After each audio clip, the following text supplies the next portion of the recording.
ग्राम्य विकास विभाग ने मनरेगा योजना के अंतर्गत, पहले मनरेगा का मतलब क्या होता था? 17 के पहले यूपी में पहले एक तालाब खुदता था और अगली बार काम नहीं तो कहते थे कि भाई अब ये काम करो, इस तालाब को पार डालो, फिर अगली बार उस तालाब को फिर खोदो, तो पूरा पैसा तालाब को खोदने, पाटने और फिर खोदने में ही लग जाता था। अब देखिए काम हो गया, तो अन्य कार्य के अलावा अब क्या काम होना है भाई? अब गांव में एक मॉडल अन्नपूर्णा भवन बनाओ। अन्नपूर्णा भवन का मतलब मॉडल फिर प्राइस शॉप, एक साथ सभी प्रकार की सुविधा वहां मिल गई, सभी प्रकार की सुविधा, गांव में लोगों को रोजगार भी और अन्य प्रकार की।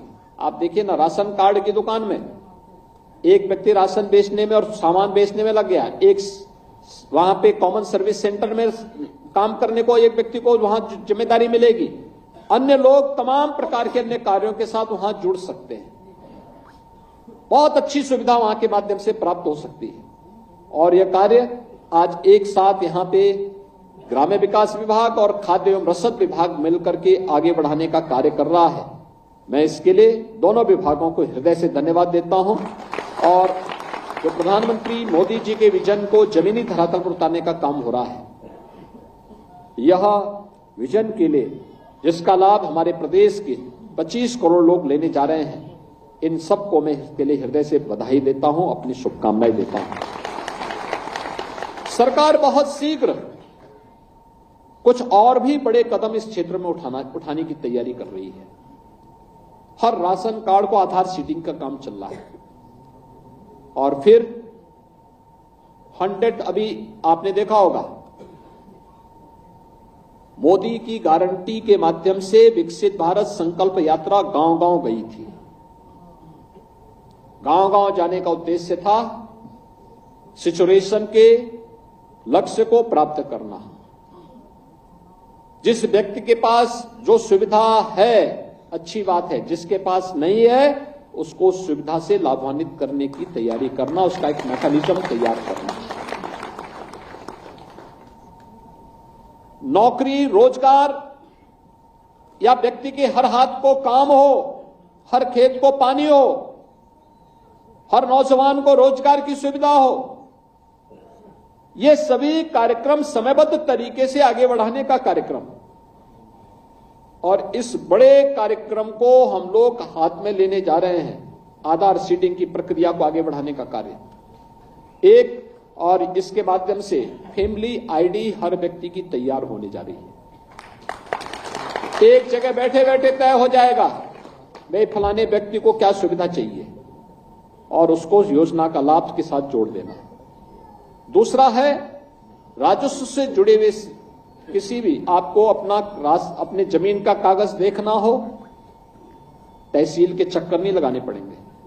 हम डिजिटाइजेशन की कार्रवाई को अंतिम चरण तक लेके चले गए हैं, बहुत शीघ्र उसको भी हम लागू करने वाले हैं।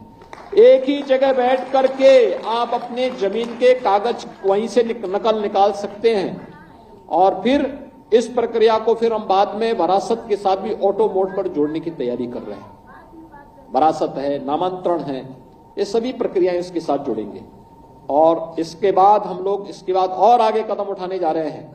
वह कदम होगा पैमाइश की समस्या का समाधान समाप्त। अब तकनीक का, जैसे हवाई जहाज हेलीकॉप्टर उतरता ना, कोऑर्डिनेट दिए जाते हैं, ऐसे ही कोऑर्डिनेट से तय हो जाएंगे किसकी कौन सी लैंड है। कोई जमीन का घपला कर ही नहीं पाएगा।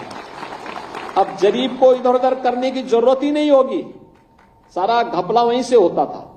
अब तो एक ही जगह बैठ करके वहां से सब तय हो जाएगा किसकी लैंड कितनी कहां पे है और सारे विवाद तकनीक के माध्यम से कैसे समाप्त हो सकते हैं। इस दिशा में भी उत्तर प्रदेश जैसा राज्य अगर इस दिशा में आगे बढ़ जाएगा, मुझे लगता है गरीबों को कितना लाभ प्राप्त हो जाएगा। हर गरीब के चेहरे पर खुशहाली आएगी, उसकी आमदनी बढ़ेगी। प्रधानमंत्री मोदी जी ने पहले पीएम स्वामित्व योजना में जहां पे जिसकी झोपड़ी है, गांव में जहां जिसका मकान है, वहां का मालिकाना अधिकार उसको दे करके पहले ही जमीन का मालिक बना दिया है और फिर जो बचे होंगे उन सभी गरीबों को हम इस सुविधा के साथ जोड़ने का कार्य करेंगे। आज का एक कार्यक्रम बहुत महत्वपूर्ण कार्यक्रम है। इस महत्वपूर्ण कार्यक्रम के लिए मैं एक बार फिर से आप सभी को हृदय से बधाई देता हूं। सभी जनप्रतिनिधिगण जो अलग अलग जनपदों में इस कार्यक्रम के साथ जुड़े हुए हैं, उन सबको भी मैं इसके लिए हृदय से अभिनंदन करते हुए विश्वास के साथ कह सकता हूं कि जो उनकी मंशा थी कि गरीब को राशन मिलना चाहिए, उस राशन की सुविधा का लाभ उनको प्रदान करने की कार्रवाई को हम आगे बढ़ा रहे हैं। इस विश्वास के साथ आप सबको मेरी शुभकामनाएं। धन्यवाद। जय हिंद।